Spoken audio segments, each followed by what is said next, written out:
আমি হলাম জাদুর মাটির মটকা।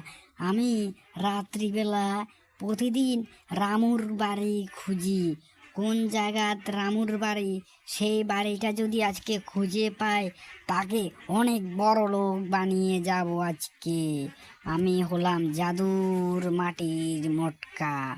আমার মাটির মটকাটা যা রামুকে দিয়ে দিব আমি। রামু তো অনেক গরিব, সেই রামুকে যদি দিতে পারে তাহলে রামু একদিন বড়লোক হয়ে যাবে। তার জন্য আমার চেষ্টা চালিয়ে যায়। সে রামুর বাড়ি কোথায়?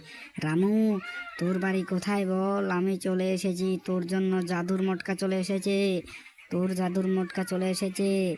তুই যদি আমারকে যদি শরণার্থী হস তাহলে তুই অনেক বড় লোক হয়ে যাবি। তোর বাড়ি কোথায় আমাকে বল রামু। এ রামু, তুই যদি আমার কথা ডাক শুনতে পাস তাহলে সাড়া দে। আমি হলাম জাদুর মাটির মটকা একটা। তাড়াতাড়ি চলে আয় রামু। আরে রামু আসছে না কেন? আমি রামুর জন্য এসেছি, কিন্তু রামুই আসছে না।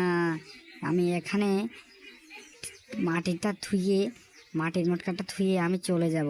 রামু সকালে উঠে ঘুম থেকে দেখবে সে মাটির মটকাটা রামুরে হবে। যদি রামু পায় তাহলে রামু বড়লোক হয়ে যাবে। চিন্তার কোনো কারণ নাই। আমি জাদুর মাটির মটকা রামুদের গ্রামের পাশে আমি রেখে দিলাম। রেখে আমি চলে যাব। তারপর রামু যখন পাবে তখন রামু অনেক বড় লোক হয়ে যাবে সেই মাটির মটকাটা দিয়ে। আমি চললাম।